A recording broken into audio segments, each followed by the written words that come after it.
everyone. Thank you for joining us today for this webinar on how to qualify for cyber insurance in 6 easy steps. I am Super Z, the moderator and the marketing director here at 2W Technologies. The presenters for today are going to be Mark Jamison, who is the president CEO of 2W Tech, and Tom Guerin, who is our CTO. We will, at the end of the presentation, hold a Q&A session.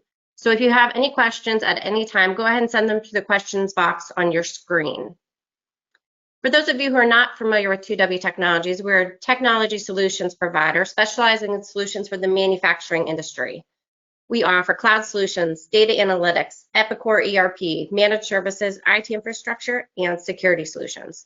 We are an Epicor Platinum partner as well as a Microsoft Gold partner. I will now turn it over to Mark to begin the presentation. Hey, thanks, Sue. So we're here. Thank you for joining our seminar about insurance.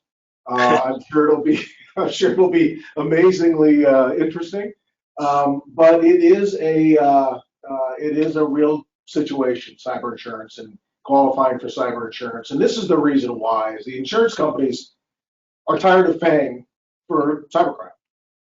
The average cost of a data breach is over $4 million, and cybercrime is estimated to cost $10.5 trillion worldwide in the next couple of years.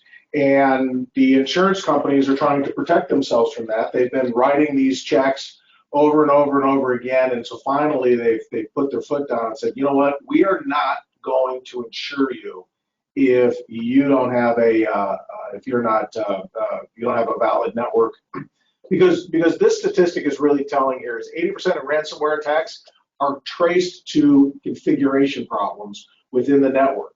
So the insurance companies are saying, hey, you know what?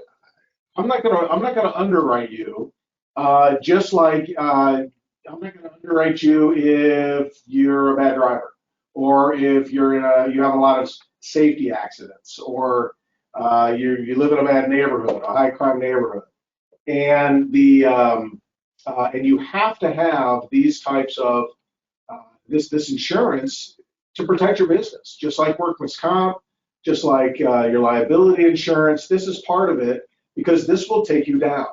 If the average cost is $4 million for a data breach, that combined, just think about your downtime.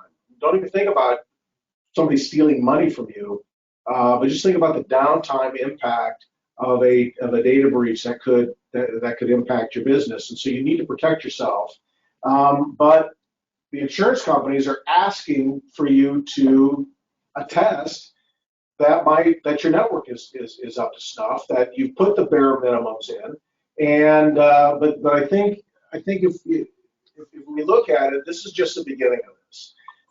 We're going to see insurance companies becoming more and more savvy, and eventually what will happen is the price you pay for insurance will start to go up based upon the viability of your network. And so you get these assessments. Here's an example of one. Basically, they're looking for these main points. They want to talk about your firewall. They want you to have multi-factor authentication installed. They want to see your endpoint threat detection. They want to know about your data integrity, encryption, your disaster recovery solution, and then they wanted you to prove it. And the key to all of this is, and this is my fear, is that we have clients that are just checking the boxes. Yeah, we got that. But don't do that, because then they won't pay you. And so it is just like if you let your 10-year-old drive your car on a regular basis, your insurance carrier is not going to cover that event. So you can't make it up. This is something you have to do. The insurance companies are forcing you to do it, and we're talking to clients every day almost where they can't get cyber insurance. They just don't qualify for it. And so what we're going to do is we're going to talk to you today about how do you do that? How do you do it without making it confusing? How do we do that without making you broke? And really, it's what you're going to find is it's going to come down to these things. Is it installed, right? Is it updated? monitored, configured, and then you got to prove it. So let's bring Tom into this. So Tom, you and I were laughing as we were putting this presentation together because everything we talked about came down to these things. Yeah, that's it's funny. We titled the slide "Broken Record," right? So it's going to sound like a broken record today. We'll try to avoid that, but it really does. In each of the areas that we're going to talk about, it comes down to: is it there? Is it reputable? Is it up to date? Are you monitoring it, or is someone monitoring it properly? Is it configured properly, which we'll hopefully get into some depth on? And can you prove it? Can you report on it? Can you audit on it, and all that? And Mark, I wanted to underline a couple of things that you said at the beginning there about insurance and the direction that we're seeing with insurance companies going. We talk about these forms as being a self-assessment, but many of them have become self-testament. And down in that signature block at the bottom, it basically says that I, after reasonable inquiry, say that everything here is true. Checking one of those boxes, having not inquired into it, or checking one of those boxes inaccurately, not only can get your claim denied, it can actually be a crime. It's an actual thing, and we are seeing that. We're hearing that out in the marketplace, where insurance companies are denying these things because someone checked a box saying that they met X, and we're going to talk about some of those. And the insurance company, when there's a breach, comes and looks, and their auditors are able to come in and say, no, you didn't. So, and then they deny the claim, and that can be a real problem. So I just wanted to re-underline that a little bit. There you go. So let's get started on this. So the first piece is the edge devices, primarily the firewall. It's the most important part of your network. It is the lock on your front door. And the part of this that always amazes me is a firewall is relatively inexpensive when you look at all the other stuff. But I have seen clients, we've actually walked away in our managed services business. We've walked away from clients because they refused to update their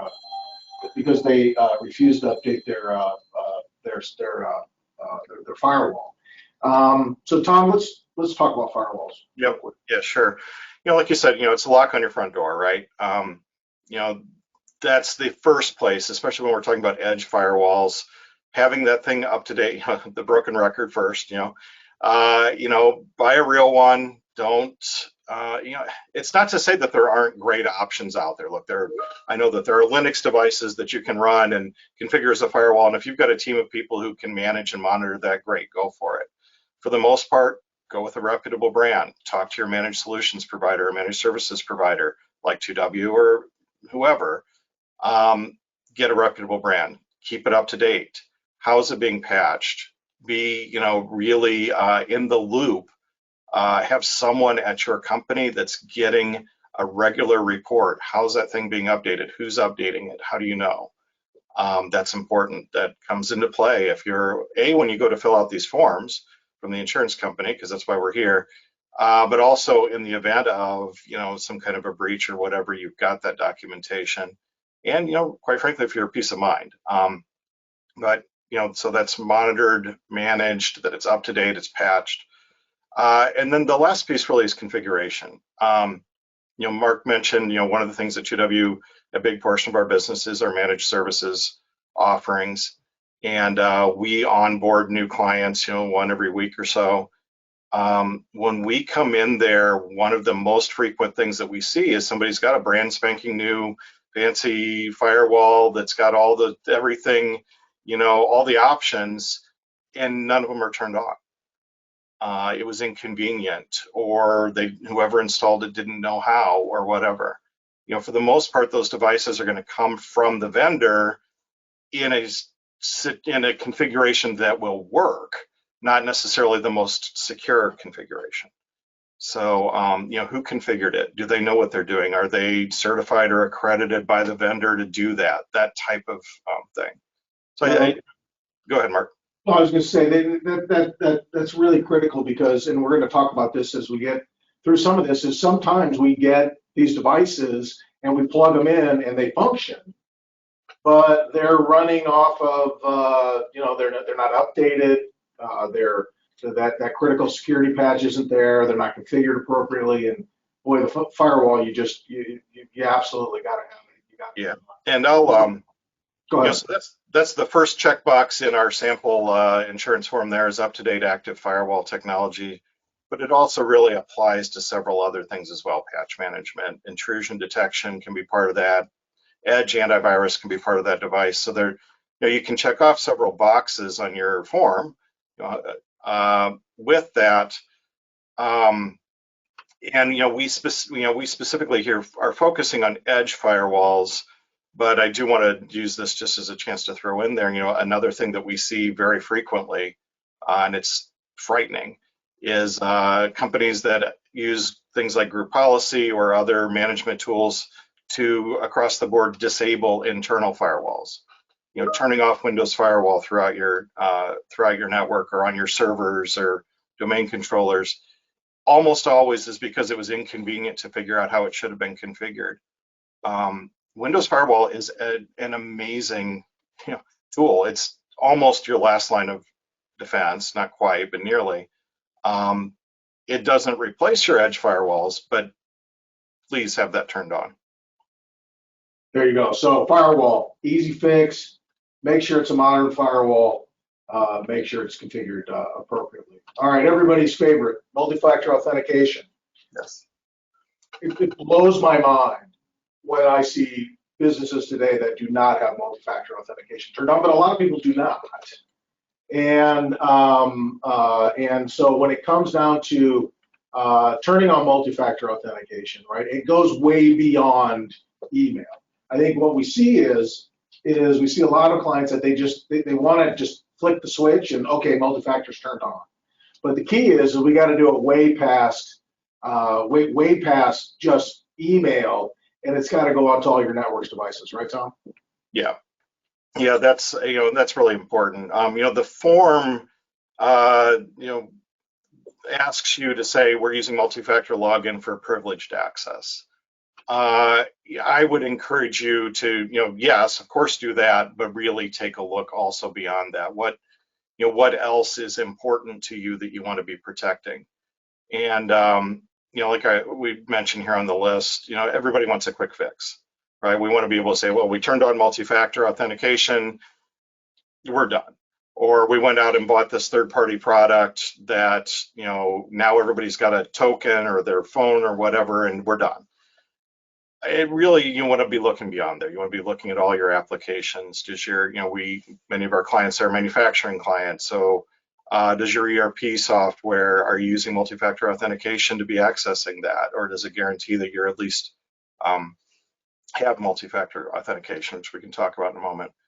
Desktops, laptops, mobile phones, where does your company data live? I can tell you that, on my phone, I have got sensitive data. There's things on there that I would not want to go outside of our company. There are company financials on there. There's our technology solutions on there, things like that. They're important, sensitive data that's protected, in several different ways. Do you have multi-factor authentication to get to that data? Administrative tools, of course. Are you able to configure your domain or your domain policies, your mail flow rules, things like that? I'll just give we've got time, right, Mike, a real brief example of that. A client that had all the multi-factor authentication things turned on all of their computers, all their servers, everything. Well, they're a new client for us. They had not a ransomware attack. Someone got in the middle of a financial transaction and actually redirected funds. And everybody, well, how could that be? We had multi-factor on everything. Everything was configured correctly and so on.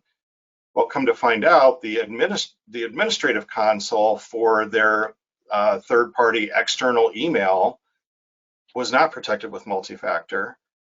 Their vendor, their current managed service provider, was able to log into that not using multi-factor. And someone compromised one of the admin accounts on that. We're able to get into the middle and redirect the mail flow. So then by redirecting the mail flow, they were able to impersonate people at both ends of this financial transaction.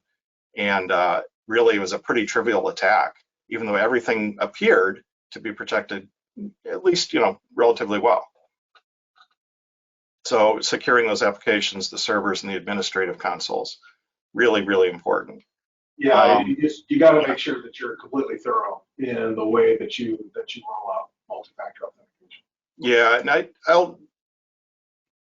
think we're going to get a chance to talk a little bit more about it, but at 2W we really look at the idea of conditional access policies. It's policy based. It's not MFA every time I click on something, but it's what am I trying to access? What am I trying to do? What level of security do I want to apply to that?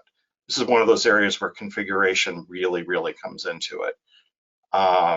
Yeah, I think we've got a slide on that coming up here. But let's move on. Let's go to let's talk about the antivirus endpoint detection and response. Everybody's used to the traditional antivirus where it's the Norton or the Webroot or Kaspersky or whatever it happens to be.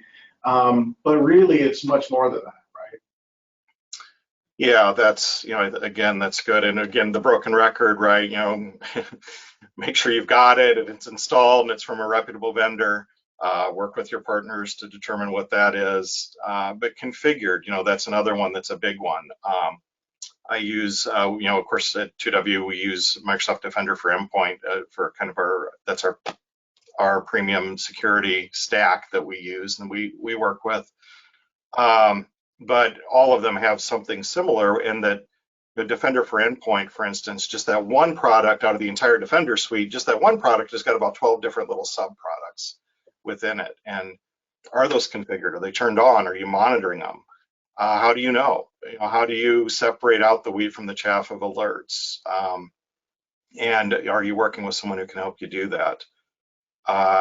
The other thing we really talk about, or another thing we really talk about here is beyond the endpoint. So beyond the traditional endpoint. So beyond your laptop, desktop, things like that. What about your IoT devices? What about your cameras? How are those being protected? The shop floor devices, that's a really common one. We see machine tools that are deployed, and once they're deployed, it's hands off. We're not going to touch it. Well, you may or may not be surprised to know that most of those are running either Linux or Windows, and they've got security issues. They need to be protected. Or they're running default passwords. That's a big piece, right? It's an easy, simple fix, but you plug in a camera, you got to reconfigure the passwords. Yeah. So that world of endpoint detection, and obviously any one of these areas that we're talking about, we could spend an hour talking about just that area. But identity is another piece that's on this list here. We want to talk about that. Defender for Identity is the Microsoft solution, but you've got a lot of different identity management or monitoring capabilities built in now to your web browsers. Edge and Chrome will tell you, hey, you've used this password on somewhere else, or this password is insecure, or help you keep track of those. Dark web monitoring tools of various type that go out and look to see, is your username or your email address or your password or your other identifying information, is that out there? It's really all part of this world of endpoint detection and response. And it's quite interesting. We'll walk into a network that's new to us, and we'll do some scanning. How inconsistent the deployment of antivirus and endpoint detection is throughout an organization, and just making sure that everything's got this loaded on it, and making sure that this is up to date. This is all important stuff, and it's fairly simple to do, right? Yeah. Don't skip over that. You've got that machine, that PC that sits in the break room that everybody hits the internet on at lunch. Make sure that it's protected. Yep. And then speaking of lunch, the last one here on the list, bring your own devices. This is an area that really gets skipped a lot.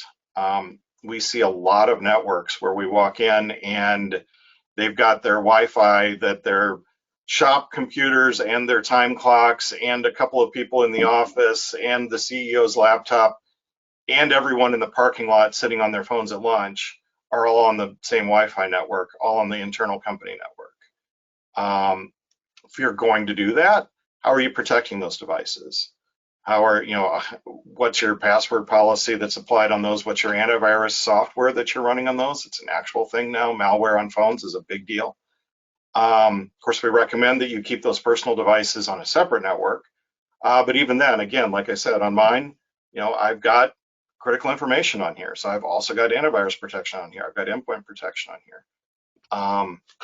How are you managing that? Do you have a mobile device management platform that includes endpoint protection policies?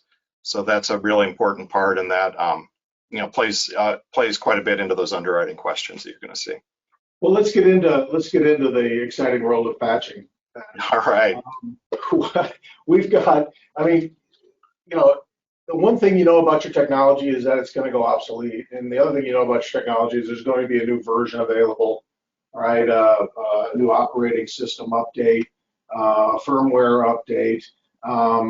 We have to make sure, and they call out specifically in these forms, what is your patching methodology? And the fact of the matter is, Tom, is that if you don't have a supported piece of software, if you're running 2012 on your servers, you're not patching it because it's not supported. Patches aren't available to it. So if you're running anything that is not a current operating system and you check that box that says, yes, we have a patching methodology, you're wrong because there aren't patches available to that. So let's talk a little bit about that, Tom. So how do we do that? What's the easiest way for us to make sure that all of our stuff is how do we get them updated, and how do we have proof to that? Yeah, that's really great. First of all, again, the broken record, make sure it's up to date, that the platform itself is up to date and supported. So, manufacturing clients, it's not that unusual for us to walk in and find old software running. We've got this machine tool out in the shop and it's running Windows 7, or we've got this this application that requires server 2008 or 2012. You're going to have to deal with those devices very differently because there are not security patches for them. There are known security vulnerabilities for them, and they're not patched, and they won't ever be patched. So, having a plan for those is really important. It might involve segregating them out and literally isolating them from the rest of the world. That can be really inconvenient, but it might be something that's necessary. At the end of the day, it's really going to be talking to your vendors and getting them upgraded.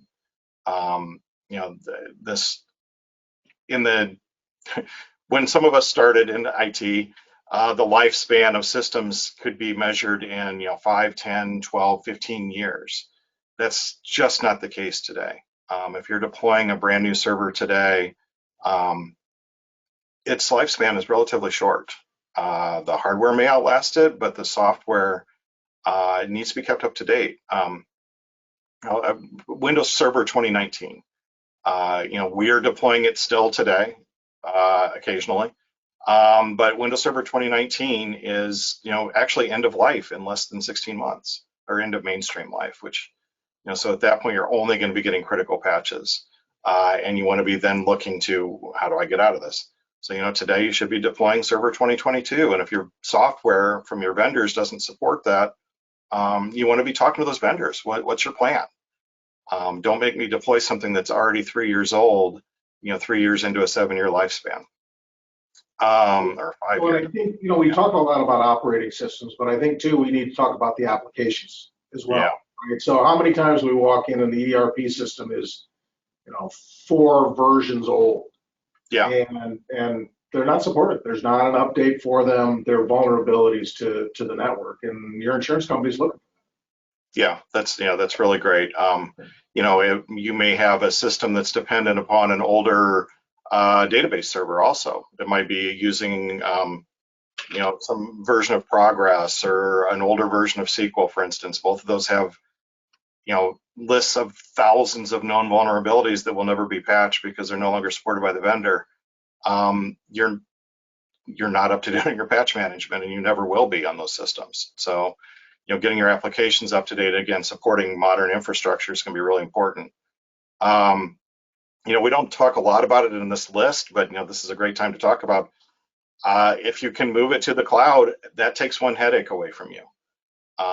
If you're moving your application off of SQL Server 2017 and moving it to Azure SQL, you've just moved the problem for keeping your SQL up to date and secured and patched and monitored and managed out of your hands. I mean, you can still do the reporting on it, but the problem of keeping it up to date is now your cloud provider, and Microsoft in that case. That's a big deal. That can really save a lot of time and money, and of course provide a more secure environment. Also, beyond the obvious, again, the IoT device is a huge one. The number of security cameras that are out there with the firmware that usually 0.9 or whatever that they showed up in the box with, those things have security holes. They just do. Switches, the wire or the management device that's in your shop floor tool, you name it. Security devices, time clocks is a huge one where we see old, unupdated firmware. We're going to talk about having a plan here in a second, but what's your plan for those things? How are you keeping those updated? How are you monitoring those? Having a centralized repository of here's our stuff, here's the version it's on, and is that supported or not, and is it current or not? It's a pain to get it set up, and it's something a managed solution provider like 2W can provide. You can do it in-house. You can do it, of course, with a different IT vendor. But having that and getting that together makes checking that box off a lot safer of a thing to do. So let's move on to monitoring and reporting. So somebody's going to say, when your insurance company comes sniffing around, you want to be able to run that report and go, here, bang, yes, I am. Yes, I am compliant. Here's the proof that I am compliant. But what's the easiest way to get this? You don't want to be going into your camera system and printing out that thing, and you don't want to go in and check out your thermostat or your other stuff. Tom, how do we get to an easy monitoring and reporting system? Yeah, having centralized management, so as much as you can be more or less single stacked, or have centralized tools like a SIM for security and events, things like that. There are various tools to centralize those things into central audit logs. A real world example for us, 2W, we are a supplier. We're not only a customer of Microsoft, we're a supplier to Microsoft. So we're on Microsoft's supplier list, and so every 6 months we get an audit request from them where we submit things back, and every year that's detailed. So one of the, we're at our annual, it's up the end of this month, and we use all of our identity management tools. So when people request admin access here at 2W, there's no one in the company, including me or Mark, that have standing domain admin or global admin rights in our networks. No one in the company has those. But we have tools where we request those rights on an as needed basis. Ask us about that later. It's a great tool. But one of the things that generates is an event in our audit logs. So when Microsoft comes to us and says, hey, we need to know what's your security management, what's your identity management, what's your access management, we're able to print that log off. Mark requested global admin because he was onboarding this new person and wanted to set their title. Here's the date that it happened. Here's the tickets associated with. Here's when he went onto that role. Here's the changes he made, and here's when he went off that role. All of that's accumulated in that log. I can print it out. I don't print it, but I email it to Microsoft, file off the identifiable information unless they need it. And they look at it and go, great, you met that measure, and we move on to the next thing. It really simplifies that. We try to keep this, so we want to put a plug in for one thing or the other. But I will say this, the Microsoft stack lights up a lot of these boxes. Yeah. And does a lot of that proof to your insurance company for compliance purposes and everything else. We lean into it very heavily here. We encourage our clients to do the same. Rolling out the stuff that's inherent in the Microsoft infrastructure, in which you probably already own a lot of those licenses or have rights to those licenses. is a really easy putt to get to this level of this level of reporting and monitoring and security compliance. Yeah, yeah, that's really great. The only other thing on that would be, while it's possible to do all of this in-house, this is definitely one of those areas where working with a solution provider, like 2W that does this every day and sets up these types of systems, I think is an important, it really does simplify life for you. Centralized reporting and management. We just had a client, they were getting audited and they want to know, hey, we can't tell when were all these systems updated, what's the schedule on that? And being able to just literally give them a link that queries directly into all the audit logs, and they're able to provide that. They can monitor it now in real time. We're able to put that together for them way faster than they could have put that together. So yeah, absolutely. So the other thing that is it's kind of abstract, but it's this data integrity piece of the insurance form. And it's it's everything from access controls, encryption, backup and disaster recovery. You got to have it. Your backup and disaster recovery needs to be automatic. Again, if you have a centralized system, you can get reporting. You can say, yes, I've had these good backups. I've had poor. I didn't have a backup that happened on this day, and here's why, but it made up for it the next day. Having that reporting there and having this is, anybody can back it up, but it's about the recovery, right? If you do need to dip into your DR system for whatever reason, you want to be able to make sure that there is a plan and a policy to bring that information back, and it should be automatic. If you're backing up at your system with thumb drives or NAS devices that you're taking home on a Friday, don't do that. You need to have it. It needs to be automatic, and it needs to be backed up both. You can either back it up on-prem, but it also needs to be off-site, so it needs to be in the cloud somewhere, and it should be air-gapped. What that means is that you cannot access the final piece of your backup and disaster recovery solution without you just can't get to it. Because what happens is when you have a catastrophic data hack, and if you have somebody in your network, the first thing they try to do is delete all your backups. So you can't recover, right? So then you're beholden to them to pay them to get your information back. And so your backup and disaster recovery solution should be automatic. It should be easy. And if you're messing with it on a regular basis, you've got the wrong solution in place. Again, it's like your firewall. Just you don't want to pay for it. There's no joy of ownership that I've got a brand new disaster recovery appliance, but it is a critical part of your business, and it's a critical part. It's the next thing besides your firewall. The next thing you need to have is you need to have a modern, reliable, reportable, both on-prem, both backup and disaster recovery solution. You need to have it in place. yeah, Go ahead. yeah, well, like you said, it's about the recovery. Testing it regularly, reporting on that testing. If you're going to check that box off on the underwriting questions there, have you tested it? Are you meeting, or is your vendor meeting the recovery time objectives that you agreed on when you set it up? You've got recovery point objectives. I want to be able to recover back to 4 hours ago. Recovery time objectives, that it's going to take us an hour to be back online, 4 hours, 6 hours, 12 hours, whatever it is, 5 minutes. I don't know, depends on what your agreements are and what type of recovery you've got. But did your tests meet that? And if they didn't, why? And what's being done? Or are you adjusting your plan?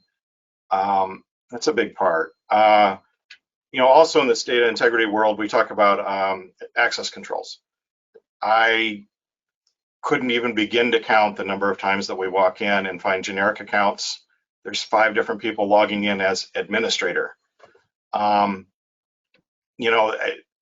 may make life easy for someone, but it also makes life easy for bad guys. And it also makes life difficult if you're ever trying to reconstruct even if it wasn't a malicious event, even if it was an accidental event, you know, who deleted this CAD file? I don't know, shop one. Okay, but there's 25 people who all log in as shop one. Or who changed this, you know, these email settings? Administrator. Okay, but there's 5 people that could be, or maybe it was none of those 5 and it was someone else who has access to that account. Using generic accounts is really, you know, really a stumbling block, and it's something I would, you know, put on your hot list to address. It's not necessary. And then this world of everyone's an admin that we talked about earlier, you know, use something like privileged identity management tools to reduce that. Use the built-in tools in Windows, user account control, make sure that's turned on. You don't need to be running as an admin all day, every day. You just don't. I mean, modern software does not require that. And if it does, you want to talk to your vendor and ask them why. And then encryption is the other piece that we've got on here, Mark. You know, encrypting your data at rest, so encrypting your storage while it's in transit, using secure protocols. You know, are you still sending data over SMB1, which, you know, should have been stopped used probably 10 or 15 years ago? Or are you using, you know, modern transport protocols where it's encrypted in transit? And then a big one that gets overlooked again, this crazy mobile device, you know, is your data encrypted on there? I've got sensitive documents on here. Is it being stored encrypted? Are you using those features? Do you have a mobile device management platform in place to ensure that your company data that's on employee devices or company-owned devices is encrypted? So Tom, can we talk a little bit about how do we know if my data is encrypted at rest or if my data is encrypted in transit? How do I know that that's occurring? Yeah, that's really great. You know, there's a couple ways. The first would be starting at from the configuration side. So is it configured for that, right? So do you have group policies in place that are enforcing, say, BitLocker for the encryption at rest? Have you done, or are you having someone perform penetration tests? Are a very specific thing, and I don't want to overlap that with something else, but performing network scans and tests that verify that your applications are using current protocols. You know, again, we're an Epicor partner, Epicor Platinum partner. Epicor, one of their older versions is being aged off because it doesn't support some of those higher security encryption for in-transit data. So that's you know, that shows up in a scan. If you were to do a network scan, that shows up, hey, this is using TLS 1.0 or 1.1, for instance. On your mobile devices, it's, you know, are you having to authenticate to get to it is probably a big one. But whether it's your mobile device, your desktop, your laptop, your virtual desktop, wherever you are, check the properties. Check the properties of the file. Does it show that it's encrypted? It should show up for you. I'm not going to share my screen right now, but you know, if I show my Windows Explorer, you'll see that my drives are encrypted, for instance. But check that out. And if you're not familiar, have your managed service provider check or have your IT team check. So here's the payoff. So how do we get to cyber coverage in 6 easy steps? Right. So the first thing we need to do, we covered a lot of stuff today, so let's kind of bring it all down into something simple that we can get our heads around. Is we need to standardize. I think that's probably the easiest way. We talked about the Microsoft stack, for example. You standardize on the same vendor, standardize on the same equipment. You know, try to be as consistent as you can across your entire network, right, Tom? Yeah, it's gonna help a lot of things. You know, if I've got 16 different switches from 11 different vendors, it's a lot harder for me to make sure that I'm keeping up to date on the firmware and that I'm keeping up to date on the latest security settings for those, rather than if they're all Aruba switches or whatever, then, you know, I've got a lot better shot at managing that. Standardizing on a vendor or on a stack, it doesn't have to always be the same vendor even, but this is our standard deployment, this is our standard stack, also really helps you with that reporting piece. You know, it's again, I'll go back to the Microsoft stack, but it's not unique to them by any means. I can go to my Defender portal and see more than 1,000 different controls in that set of dashboards because they're all rolling up through that same thing. If I were using multiple different security vendors and software vendors and management platforms and things like that from different vendors, it would take a lot more effort to get those consolidated. It's possible, but it would, again, we're talking about the easy way. So enable multi-factor, just do it. It doesn't have to be horrible. It doesn't have to be onerous. You can make it very simple. You can configure it so that it doesn't consistently check. If you log in from a different location or different IP address, you might fire it once, but then every time after that, it stays static and you don't need to do it. There are lots of easy ways to do it. Yeah, turn it on, and I want to add to that. Some of the largest breaches that we've seen with people that have come to us and said, this happened and we need help, have been because of exceptions that were made. So, if the CEO comes to you and he's complaining because every time he travels, he's got to redo his multi-factor, blah, blah, blah, right? You want to look at why is that happening and see how can we make this user friendly. But just adding them as a exception, well, then that user doesn't need to. It's probably a really bad idea. And nobody wants to say no to the CEO, but sometimes you need to. So looking really hard at what are the exceptions that you're making. Nobody has that problem here, annoying the CEO. No, never. So yeah, but really, have a procedure in place for how does this get approved? How does it get documented? How do we re-examine it? I don't know. We have this Canon printer that won't print unless we unless we enable some ancient, horrible protocol, right? So we make an exception for it. Well, how do we revisit that when we replace that Canon printer? How do we know to go revisit that? How do those get reviewed? Or how do we, provide some other compensating security measure for that account that we've just excluded? That type of thing. So really look hard at the exclusions. That's a big area. So the third one on our list is get help. Contract with somebody who knows what they're doing. I give this advice all the time. The stuff that you do every day, you need to be an expert in, and the stuff that you don't do every day, that's where you need to contract outside help. So, the fact of the matter is all of this stuff that we've just talked about, and all of it's all, if you're on a 2W Tech support base plan or above, 90% of this is taken care of. It's just done.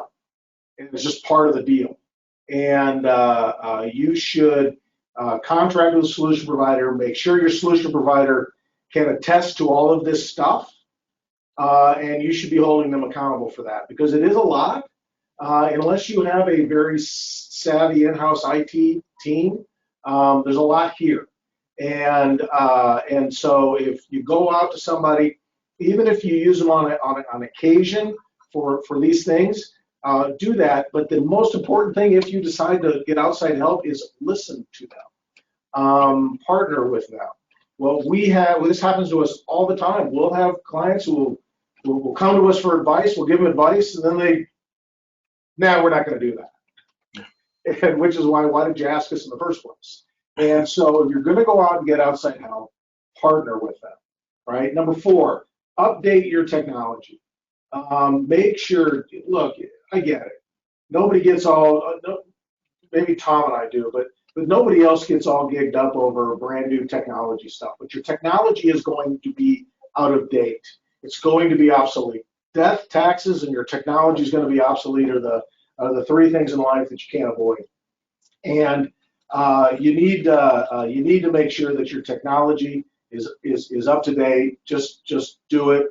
Just you get rid of the old stuff, budget for it, and replace it. Right? Eliminate generic accounts. We talked about that. Let's get to let's get rid of those everybody's an admin. I know it's easier to do that, but eliminate the generic accounts. And finally, have a plan, test it. It's not a one-time event. You're not going to go, okay, whew, all right, I got cyber insurance today. All right. Have a plan, test it. And Tom, most importantly to that piece of it, assign it to somebody with authority who will own it and uphold it, because we see that, don't we? A lot of times is that we're like, oh yeah, we're just going to do this, or we're going to change this one issue for this one person or whatever, right? Yeah. Again, and it might have to be the person who can say no to the CEO, but really having someone who's got the ability to make decisions and have them stick and establish them as company policy. That's often in larger companies that might be a group, in smaller companies it might be an individual that wears 6 other hats. But you want to really, speaking specifically to the company stakeholders here, you want to treat this like it's a big deal. Just like your health insurance coverage or your liability insurance coverage or your, any other business insurance that you've got, the cybersecurity insurance it's a critical part of being in business. And no matter what business you're in, failing to have it could be a business ending event.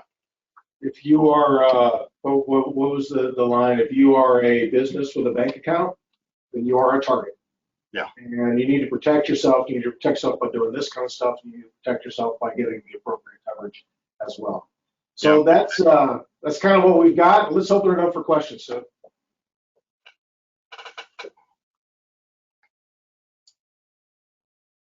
Sue. Did we lose Sue? Huh. Okay. All right. So, I will see if I can pull out these questions here. Okay. So here's a question. What happens if I get one of these forms, Tom? What should I do is the question. Yeah, I mean, since ideally you're working with a with a partner, you're working with managed solutions partner or something like that. The very first thing I would do is engage them. So hey, we got a request, or maybe it's now become an annual thing or whatever. We need to renew our cybersecurity insurance. Send it over to your managed services provider first of all, or your managed solution, or your partner. Engage, of course, your internal security person, whoever that stakeholder is, and then really, I would use it as an opportunity to look newly at each item on there. It's easy to look at this as well. We checked everything last year, so I'm sure we do this year. Well, between last year and this year, Server 2012 went off support, for instance. Or well, no, it's been 2 years, but or maybe my application software needs to be updated, or what, we haven't done a quarterly disaster recovery test recently. So that kind of thing, use it as an opportunity to look newly. Also, probably a great opportunity to look at your business practices. Some of the questions you'll find on that form we haven't really talked about, but are we subject to payment card industry standards? Are we subject to HIPAA? Depending on who you are, you might get, are we subject to GDPR and other, California privacy requirements, Washington State privacy requirements? So use it as an opportunity to look at those things and reevaluate your policy and procedure, update it, run it by your executive team, whatever. I wouldn't treat this as something that you're going to complete in a half hour. Take some time, schedule a couple of calls with your team and do that. It doesn't have to be onerous. We're talking about 6 easy steps, but take it seriously and engage your team. So another question: how are companies handling MFA on the shop floor? Do all employees need to access the network? Need to have a cell phone to obtain a code? That's actually a really good question, because that's a challenge. Yeah, that's one that comes up often too. There's a number of ways to solve it. Yes, the common way of providing a second factor is through some kind of authenticator app or text message on your cell phone. But a lot of environments don't have cell phones either in the workplace entirely, maybe they're ITAR compliant or some NIST requirements depending on who you are, or on the shop floor, maybe for some safety and security compliance in addition. There are biometric options. If you're running Windows machines on the shop floor, most of them are now. You could use biometrics, so it could be Windows Hello for business that includes camera, facial recognition, fingerprint recognition. Another method is tokens, hardware tokens. So you might have a key that you plug in. So there's a few ways around that don't involve that. The most common that we're seeing right now are the hardware tokens, but a lot more people now with Windows 10 and Windows 11 with all the integrated biometric support, a lot of people are moving to facial recognition, iris, or fingerprint.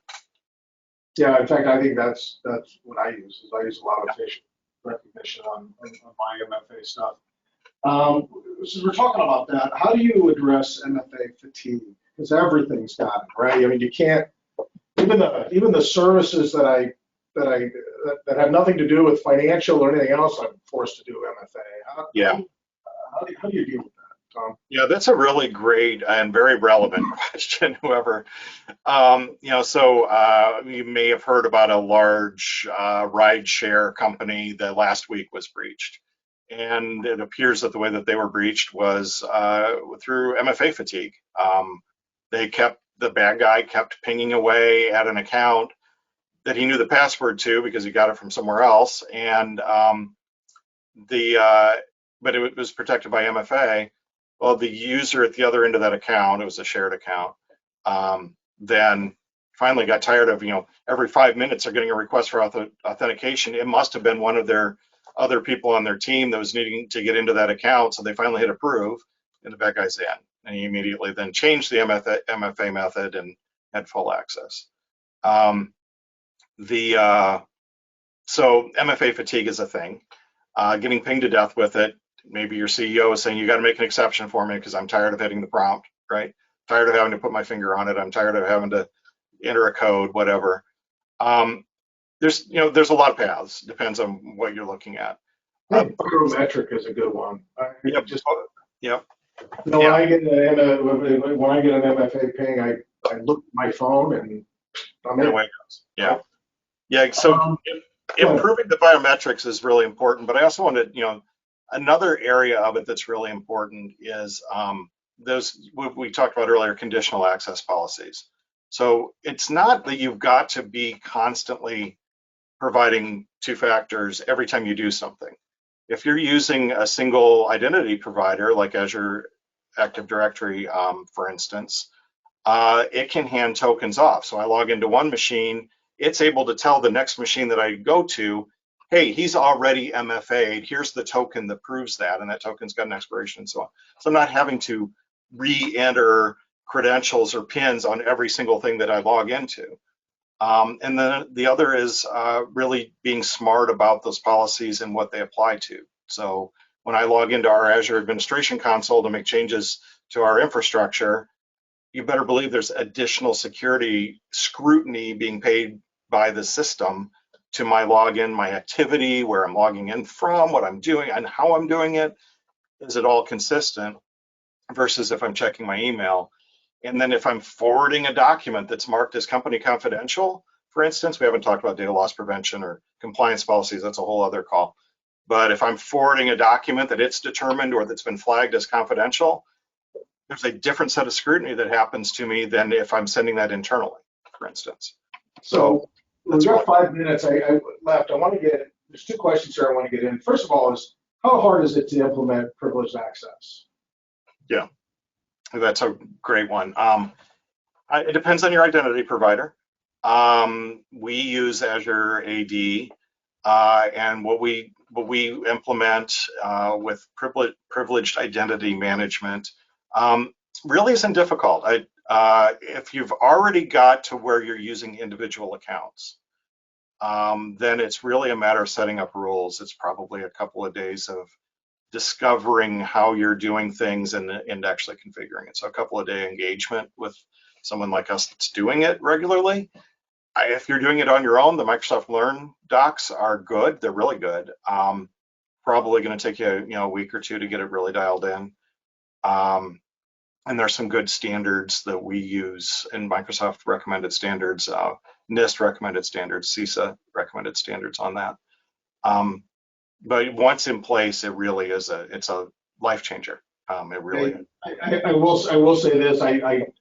We found that since we've rolled this out, we're able to get more people involved in the administration of various areas of our network because we're able to do this. We're able to say, okay, Tom needs this access for this long, and we've been able to push that out, so it's not all centrally controlled through one person. There's, I don't know even how many people have, some degree of privileged access requests, but it's a few here, and so we just get more done quicker because we've been able to segment this stuff out.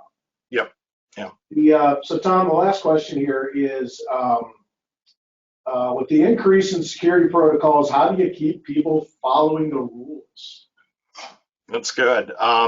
There's a few ways. I mean, one, again, make sure you've got someone at the company that's able to create and apply policy and has some means of enforcement, let's put it that way. But from a technology side, I think is really important. Your identity provider, hopefully you're using a single identity provider, so something like Azure AD. You've got reporting tools built in there. Use those. Make sure that auditing is turned on. Use those so you can see if there's exceptions being made, and then use compliance policies, actual policies on the identity provider. So, for instance, our mobile device management, we use Microsoft Endpoint Management, Intune. I can't log into 2W infrastructure resources from my laptop unless my laptop is up to date, it's fully patched, everything. We apply that policy at the device management level, at the identity provider token level. That gets pushed out and it's able to see, oh, hey, Tom's device is missing these 3 patches. The only thing I'm able to do is update my device at that point. I'm not able to log in using my device into our resources until that's done. So really the key is it's about configuration. It's about keeping it up to date. And it's the broken record stuff. And if you do the configuration correctly, it shouldn't be super painful on the end user side. I would say that's a really good barometer to use. If it's painful for the users, it's probably not configured well. Really done right, this isn't a painful or intrusive thing. It works smoothly, things work together. So if you're finding a lot of user pushback because of an excessive amount of MFA prompts, or they can't get to the things that they need to get to, or whatever the different user complaints are that you hear about those things, it's likely that there's something in your configuration that's actually overcomplicating it for them. And if you're finding managing it to be very complicated, engage a partner like 2W to work with you to develop policy-based controls that are simple. Our average customer, we've got like 9 policies tops that control almost all of these things. So okay, so that's it. Hey everybody, thanks for joining us today. We really appreciate you spending the time with us. If we can answer any other questions, our phone number is there. You can go to the chat bot at 2wtech.com. You can send an email to helpdesk at 2wtech.com. If you're a current client, reach out to your success manager, and we can all get through this gap or this cyber insurance form together if we work together. So anyway, thank you, and have a great day. Awesome. Thanks, Mark. Thanks, everyone. Thanks, Tom.